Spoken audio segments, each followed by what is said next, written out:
नमस्कार दोस्तों, इंफ्राडोज के नए एपिसोड में आपका स्वागत है। तो चलिए शुरू करते हैं। पहली खबर की शुरुआत करते हैं Mumbai Ahmedabad high speed rail corridor से, जहां पर दोस्तों NHAICL के द्वारा मल्टी मॉडल इंटीग्रेशन को लेकर एक नया टेंडर फ्लोट कर दिया गया है। और ऐसा बताया गया है कि इस बार यह काम वडोदरा और आनंद इन दोनों बुलेट ट्रेन स्टेशन के ऊपर किया जाएगा। दोस्तों बेसिकली ये काम ज़्यादातर स्टेशन के ऊपर होने वाला है, लेकिन अभी वडोदरा और आनंद के ऊपर काम स्टार्ट होता हुआ दिखाई दे रहा है। दोनों स्टेशन पर स्टेशन प्लाजास, वडोदरा के अंदर चेन्नई रोड पर एक अंडरपास और वडोदरा रेलवे स्टेशन पर फुट ओवर ब्रिजेस बनाए जाएंगे मल्टी मॉडल इंटीग्रेशन के लिए। इसके थ्रू होगा ये कि high speed rail Indian railways और रोड ट्रांसपोर्टेशन से डायरेक्टली कनेक्ट हो जाएगी। अभी फिलहाल जिस भी कॉन्ट्रैक्टर को यहाँ पर चुना जाता है वो डिज़ाइन, कंस्ट्रक्शन, टेस्टिंग, कमीशनिंग सब काम यहाँ पर करेगा। अगली दोस्तों अपडेट महाराष्ट्र से है, जहाँ पर दोस्तों महाराष्ट्र कैबिनेट के द्वारा एक एलिवेटेड कॉरिडोर अप्रूव कर दिया गया है नवी मुंबई इंटरनेशनल एयरपोर्ट के लिए, और इसे बनाने की रिस्पॉन्सिबिलिटी सिडको को सौंपी गई है। दोस्तों एलिवेटेड कॉरिडोर अराउंड 25 किलोमीटर लंबा होगा, जो कनेक्ट करेगा थाने को नवी मुंबई इंटरनेशनल एयरपोर्ट से। एक्सप्रेसवे की तरह इसको बनाया जाएगा और 6 इंटरचेंजेस भी यहाँ पर तैयार होंगे। 100 kmph की परमिसिबल स्पीड यहाँ पर होगी। एस्टिमेशन के अकॉर्डिंग 6,363 करोड़ रुपीज़ का यहाँ पर खर्च आएगा इसको बनाने के लिए।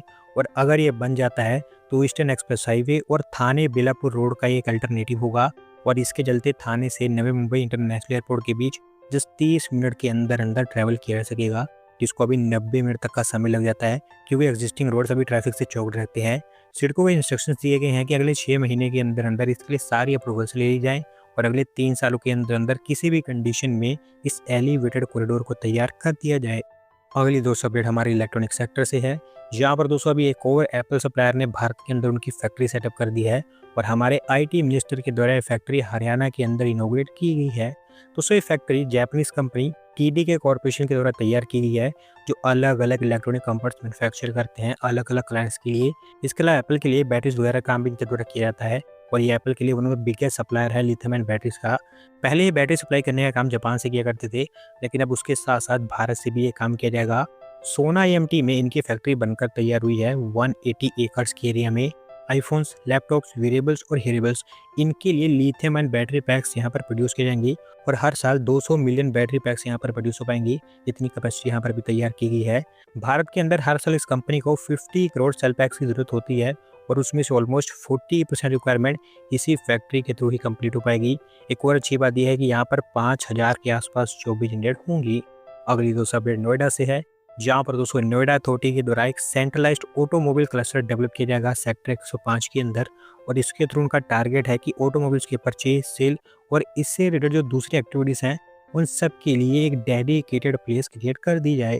दोस्तों बेसिकली इस प्लान के अंतर्गत होगा ये कि उद्योग मार्ग सेक्टर 11 में अभी जितने भी मल्टी ब्रांड आउटलेट्स हैं उन सबको सेक्टर 105 में रिलोकेट कर दिया जाएगा, क्योंकि नोएडा अथॉरिटी का मानना है कि अभी इन आउटलेट्स के चलते सेक्टर 11 में लोग बड़े नंबर पर इलीगल पार्किंग करते हैं, और इसके चलते बड़ा ट्रैफिक कंजेशन यहाँ पर क्रिएट होता है, जिसको सॉल्व करने के लिए ये नया प्लान सामने रखा गया है।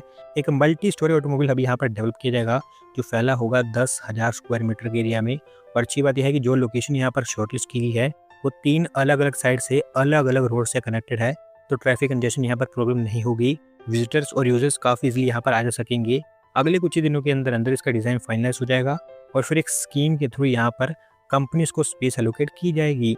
अगली दोस्तों अपडेट उड़ीसा से है, जहाँ पर दोस्तों उड़ीसा के बीजू पटनायक इंटरनेशनल एयरपोर्ट पर अभी एक और टर्मिनल डेवलप किया जाएगा, और हमारी union ministry of civil aviation के द्वारा इसको लेकर प्लानिंग स्टार्ट कर दी गई है।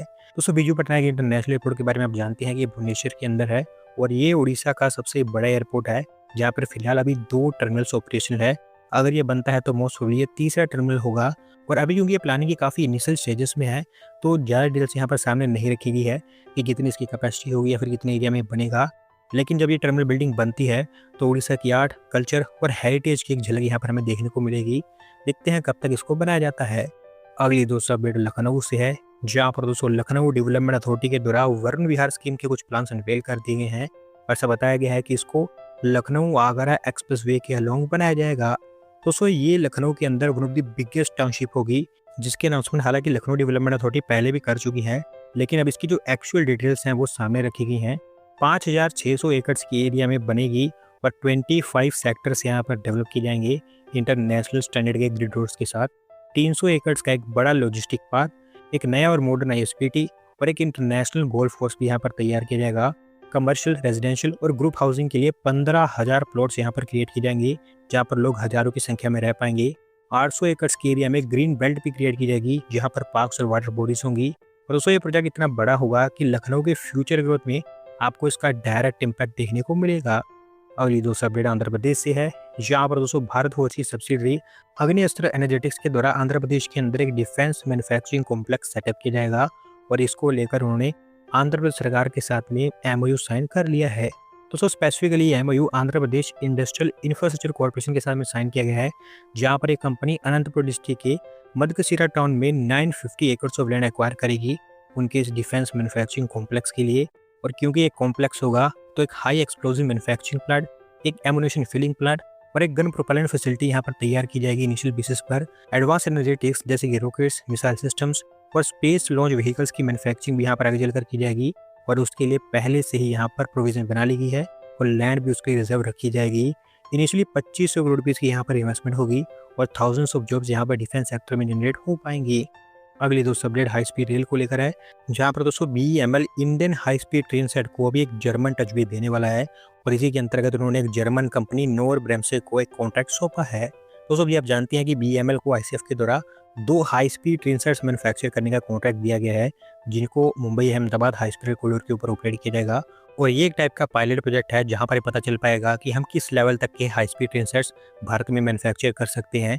और क्योंकि BEML पहली बार ये काम कर रहा है तो उनको बहुत सारे फॉरेन कंपोनेंट्स की यहाँ पर ज़रूरत होगी, जिसके चलते अलग अलग कंपनी के साथ में वो टाइप कर रहे हैं। अभी जो कॉन्ट्रैक्ट जर्मन कंपनी को दिया गया है उसके अंतर्गत इस कंपनी के द्वारा braking systems, automatic doors, air conditioning और सैनिटरी सिस्टम्स डेवलप किए जाएंगे, जिनका इस्तेमाल इन ट्रेन सेट्स में होगा। अगर चीज़ें अच्छी जाती हैं तो फ्यूचर में BEML को 10 और ट्रेन सेट्स की मैन्युफैक्चरिंग का कॉन्ट्रैक्ट मिलने वाला है, तो उन ट्रेन सेट्स में भी इसी जर्मन कंपनी के कंपोनेंट्स का इस्तेमाल किया जाएगा।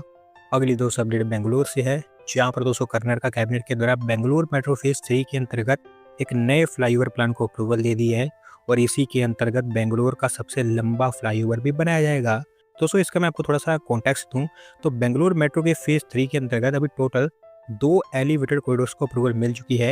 एक JP नगर 4th वे से कैंपापुरा तक 32.15 किलोमीटर का और इसी कॉरिडोर के अंतर्गत 28.48 किलोमीटर का पार्ट अब डबल डेकर फ्लाईओवर के साथ बनेगा और यही बेंगलुरु का सबसे लंबा फ्लाईओवर भी होगा।